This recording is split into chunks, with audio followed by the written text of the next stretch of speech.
now with part 2 of today's meeting.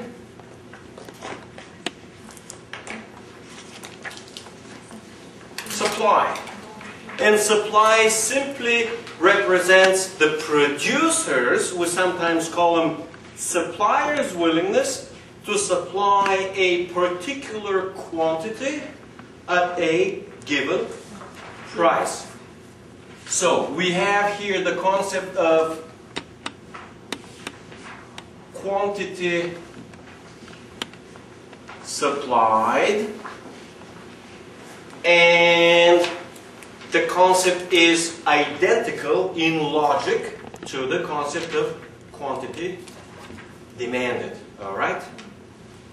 So, you have supply could be represented in 3 major forms, right? Fast learners, number 1. Chart, graph. Yeah. Table. Graph. Table is sometimes the same as schedule. Number 2 will be graph, usually in the form of a curve. And number 3 will be in the form of a function.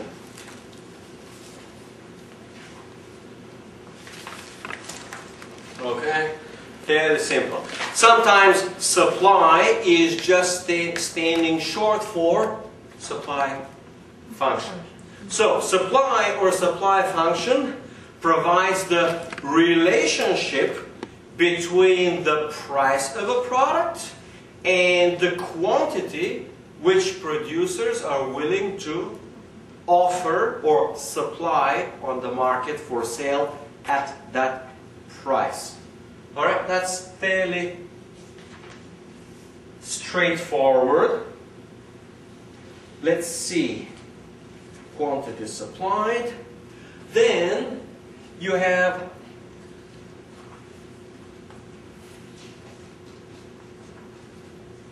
factors which determine supply. In other words, what does the supply depend on?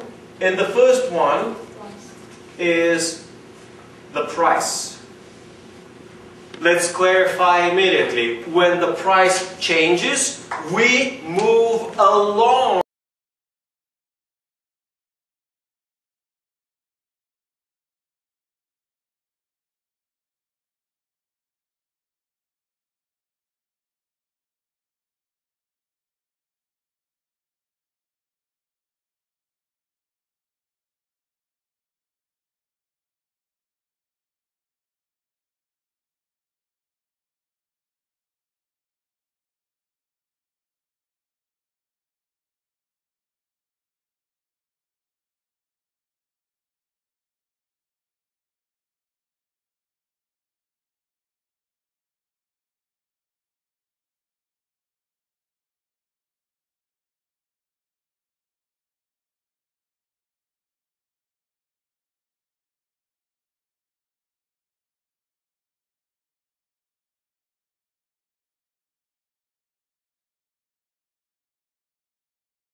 Something else. Technology. Technology, yes. We start with this, technology.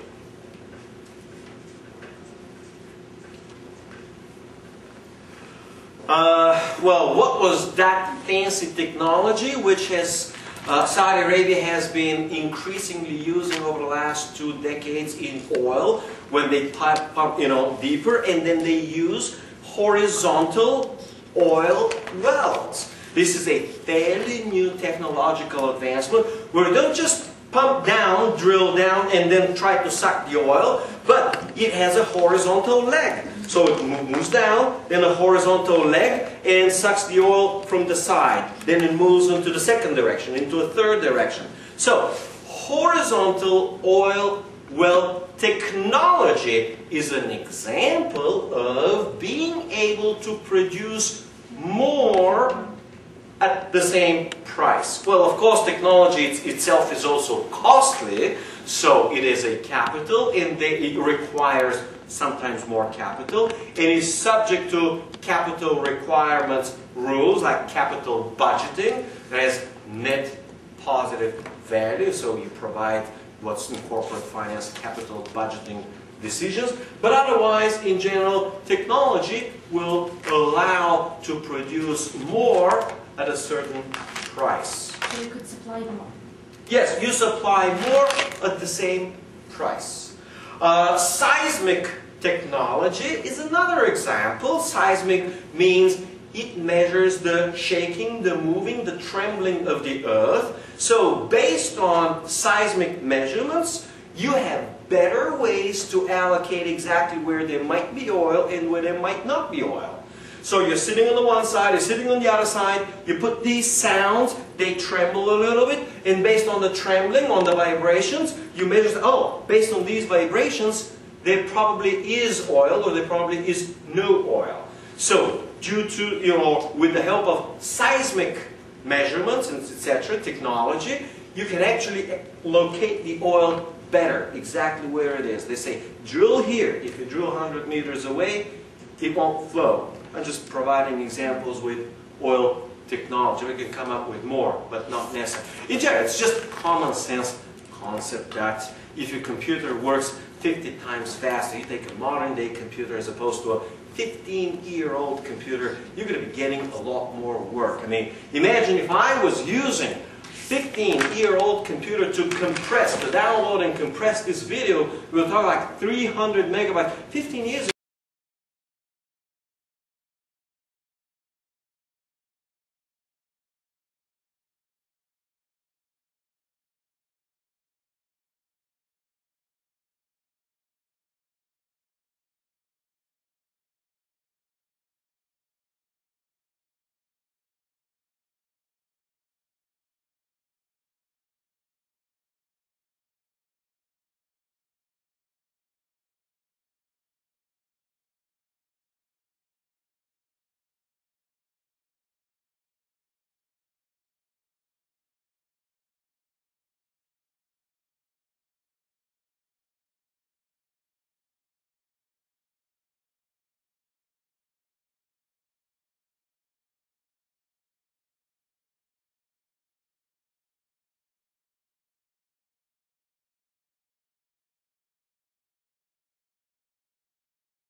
Now in the current period versus the supply future in the next period. Okay, so sometimes when they expect substantially higher price, they'll actually do both. They will withhold the supply today, but as they withhold the supply today, they will also plan to produce even more next time. Okay, so rather than producing 100 now and 100 next year, they'll produce now maybe even 110. Offer only 80, keep the other 30 in reserve, and then offer again, produce 110, and then try to sell all 140, hopefully, for a lot higher price. So, very tricky, but you must always keep in mind what the expectations are. Of course, the hardest part is to figure out what the expectations are. I mean, how do you figure out what's going to be, what are the expectations for the price of oil next year? You can't know. I mean, you can use all the fanciest econometrics in the world, and you get some sort of a disease or whatnot, and demand collapses and oil price collapses. Or you get yourself an war, and price triples. Again, it depends on 1,001 different things, okay? So, expectations are very tricky to measure. That's the point. Very hard to measure. Next. The prices of goods related. Oh, okay. So, related, that's how we call it. Related prices. Related prices, well, for supply, does it also, it actually should also have, let's put in here costs. I mean, these are important, costs. So, cost is what we call prices of inputs. This is a lot nicer. So, an input is something which is used in the production of something else. Alright? The most common example, of course, is gasoline, for which the input is crude oil, right? A whole bunch of other things. For bread, the input is flour, and for flour, the input is wheat. And for the production of wheat, the input could be, let's say, fertilizer, for example, all those things. So, if the price of inputs goes down, and again, other things equal, price, technology, everything else staying the same. If other things stay the same, but the input, the price goes down, overall supply will increase. This is perfectly logical. And, of course, the opposite is also true. If the price of the input, which we simply call cost, which just call cost, goes up, of course, other things remaining the same, then the supply will shift to the left. Now, let's try this before I'm done here with the factors. I used this basic concept of other things being equal is effectively one of the most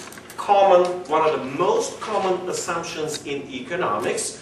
This meaning also other things remaining the same, meaning all the other factors did not change. In economics, it has a very special name. We call it ceteris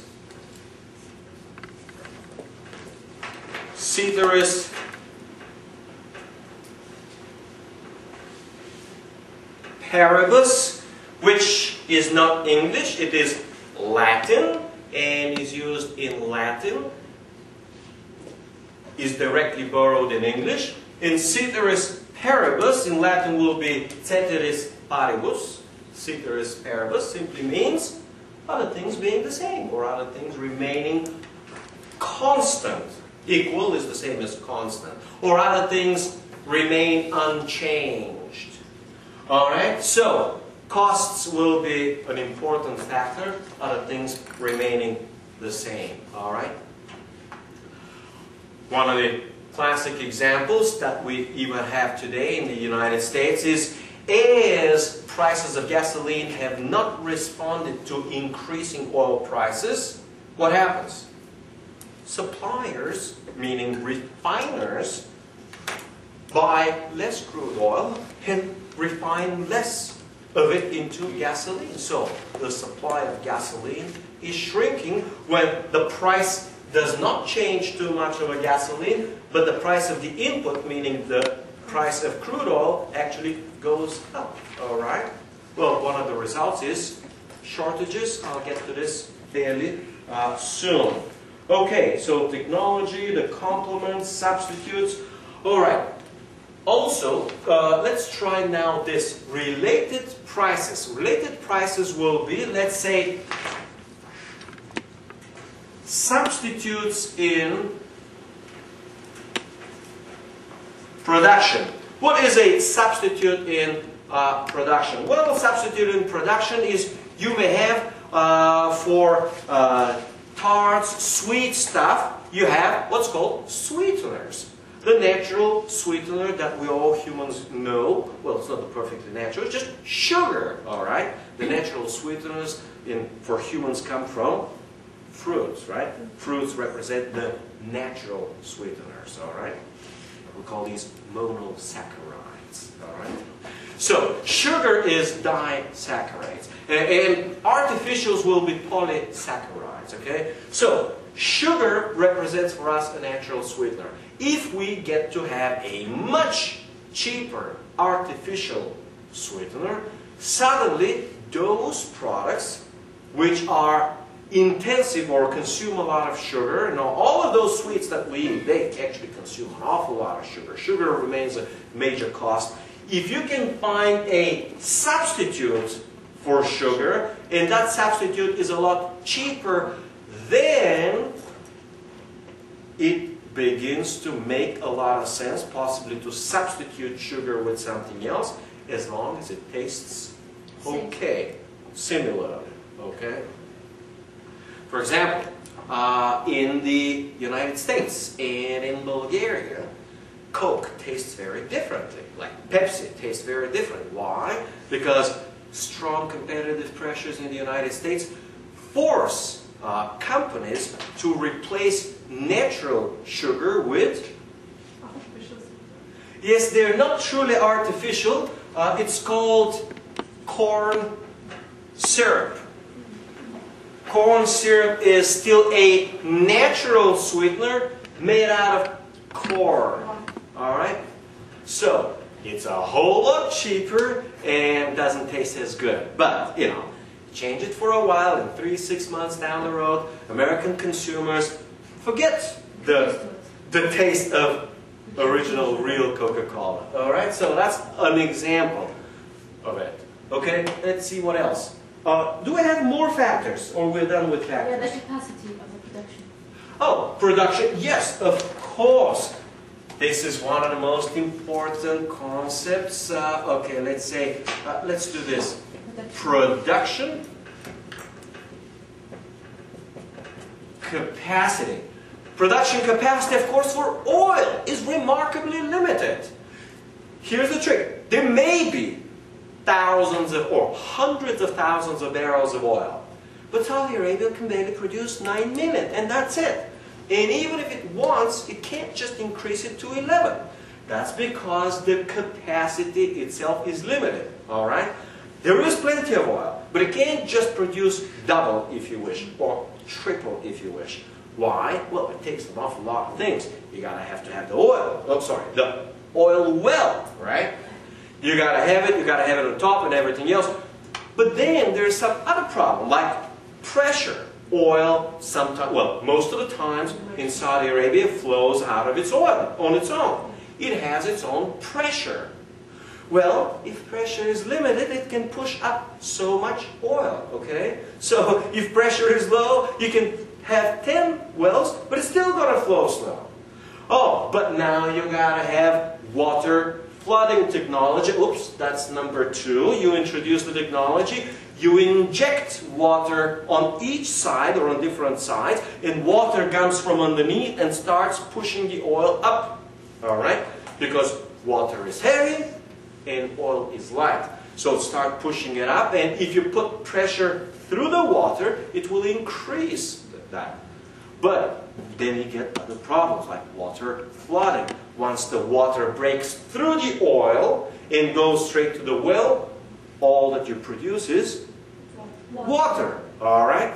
So suddenly you get into other risks. So you can't push water too much or too hard, because you have to keep undamaged the contact surface between oil and water. Otherwise, you push too hard, it can break through, and then it's game over for that particular oil well. And the oil could remain trapped in that area, which will require a brand new well and digging and everything else to finally get it extracted.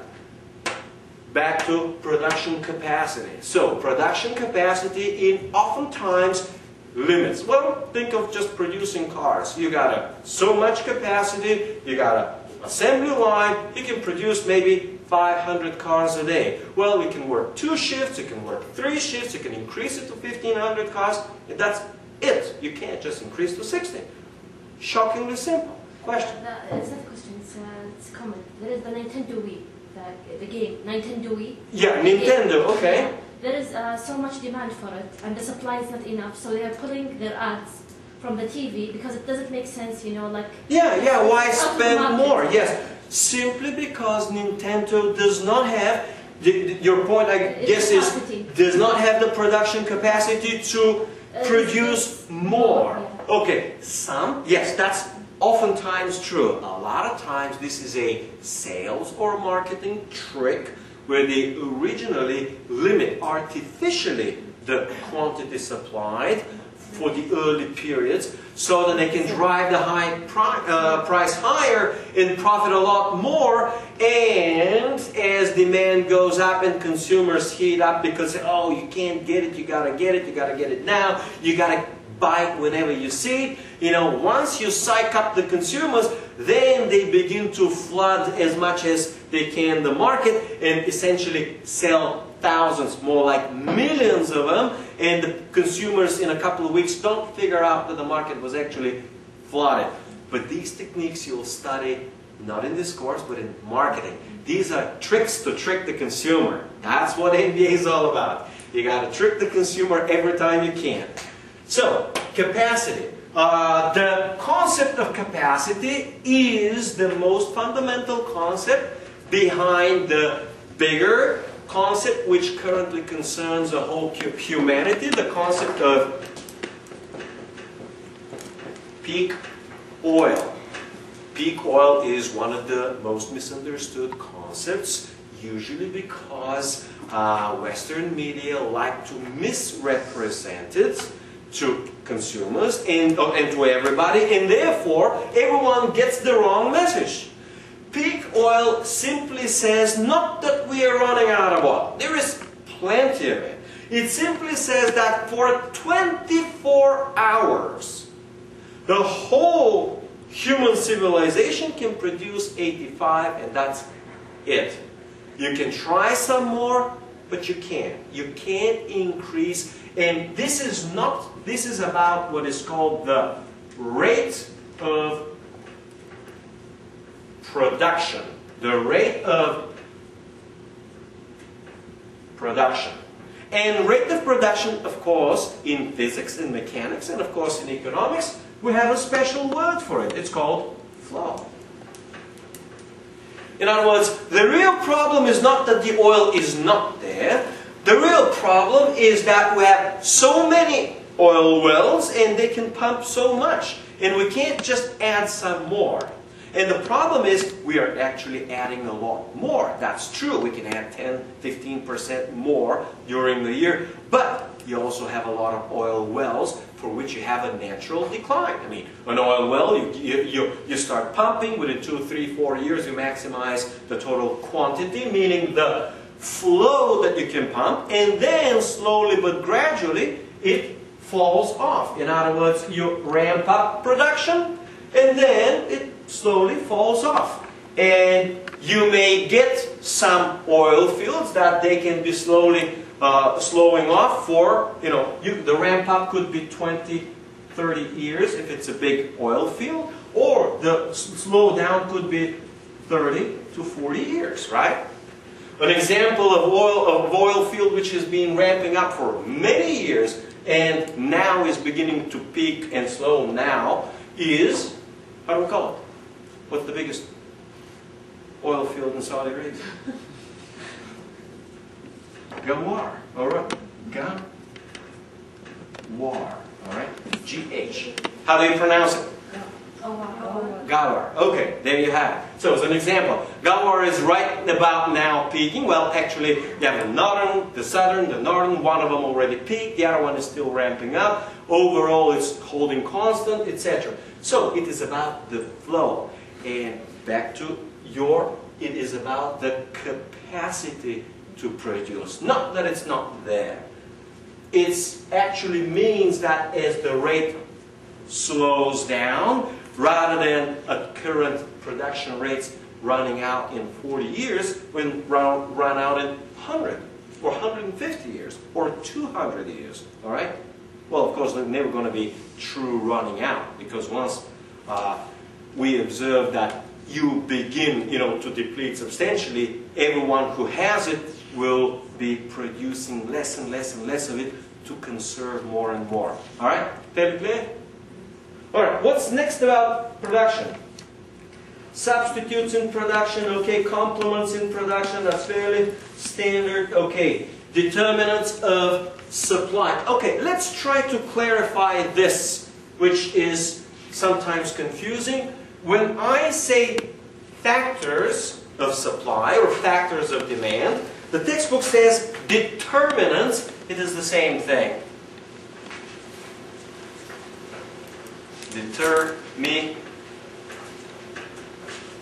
So, determinants of supply, factors of supply is the same thing.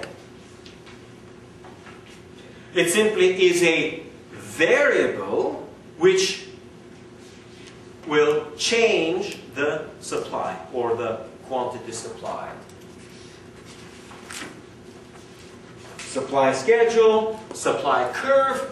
The next concept of supply schedule and supply curve, the next concept is inverse, right?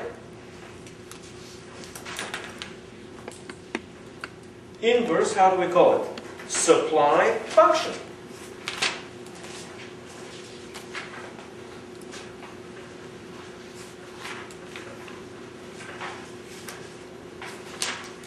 So, we also have here supply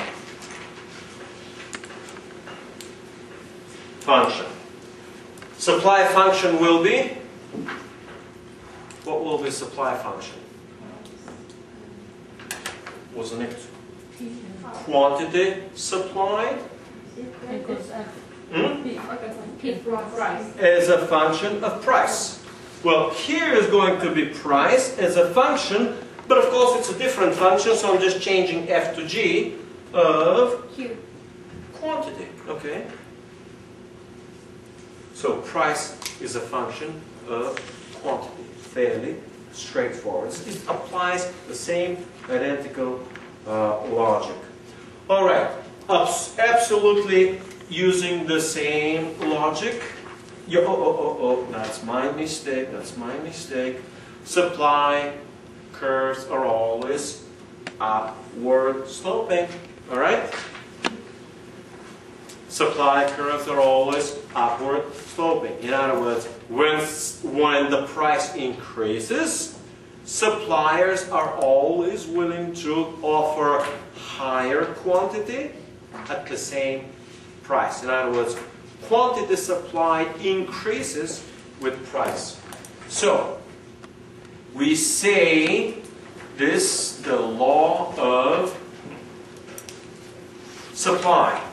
So, the law of supply says that the supply curve is upward sloping.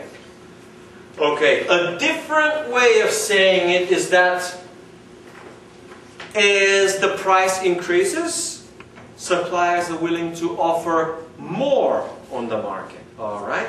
A third way of saying the same thing is that price and quantity are positively related. Alright? That's fairly straightforward. The next concept is increase in supply. Increase in supply means for the same price, the quantity supplied increases. So, you're going to have a particular price increases. And if it increases, means the price remains the same. So, here you have Q1, now you have Q2. So, for the same price, you have instead of Q1, Q2 bigger than, larger than Q1. Alright, that's for one. Then, for another one similarly. And then, supply curve shifts to the right, means that for every price, the quantity supplied increases. We also say that the supply increases. Shift to the supply curve could be to the left or could be to the right. Shifting to the right means supply increases. Shifting to the left means supply decreases. Fairly straightforward, right? Let's see what else we have. Again, the logic for supply is practically the same, is almost identical. So supply is always a lot easier to study once we have studied demand. Let's see if there's anything left. No, nothing is left, so we're taking a 10-minute break, okay? Oh, thank you.